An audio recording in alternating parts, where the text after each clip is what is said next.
Hey, it's Paul with Ratchet, and this is a comparison between the two most common tie-down strap styles. Here we have the cam strap, and this is the ratchet strap. Now, each of these straps have a wide range of applications. For the purpose of this comparison, our focus is on recreational use versus the wider range of applications that can be found with ratchet straps, which can include commercial grade straps that can have weight capacities above and beyond 1,000 pounds, whereas cam straps are designed for more recreational and consumer uses, and because of that, it's designed to be very simple and intuitive to operate. The cam strap uses a unique, very simple to operate metal cam buckle arrangement. To operate, you would press down on the spring-loaded cam and then enter the strap from the back side, and then it can be pulled through. You can release that button, and once you've done that, the strap won't release back through. So you can pull more through, but it can't come back out through the back side. So you can tighten, but not loosen. When tightening, you can also feed the strap in through the buckle by pulling on the strap and simultaneously pulling on the loose end of the strap as well. The strap, in this case, has a rubber boot over the top of the metal, thereby protecting the object that's being transported, as well as potentially the vehicle as well, from the hard metal of the buckle itself. The strap is 1-inch polypropylene nylon webbing, so it's extremely strong with little to no stretch and is designed for all weather conditions. The ratchet strap comprises the strap itself with a rubberized metal hook on one end, and then the ratcheting mechanism with a strap section and another rubberized hook on the end. To operate this design, you would first extend the handle out and then run the strap from the underside through the center barrel and then back out, as you see there. Now, you would pull out the slack from the load that you're carrying, and then you can begin the ratcheting action, which will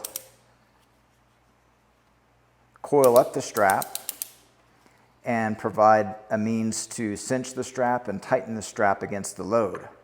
Now, to release the strap, you pull back on the handle and pull up on the inner lever, which will allow the ratchet mechanism to disengage and engage a cam that releases this plate, which allows the center barrel to rotate and allow the strap to release. Now, after seeing the operation of both of these strap designs, we can start to compare and contrast to see what the benefits are for each design. So the cam strap is very intuitive and very simple in its design. It also means that when you strap a canoe, kayak, or other load down, it's only using the force that you generate by your own input and strength. Now, that in comparison to the mechanical advantage provided by the ratcheting mechanism, this one may allow for over-tightening on some objects, which could potentially damage some objects, maybe crack a paddleboard or perhaps dent in or cave in a kayak. And so you have to be very cautious for that reason. Now, in addition, from a standpoint of protecting the gear, here you do have on the ratchet strap the exposed metal and the bulk and heft and weight of this mechanism.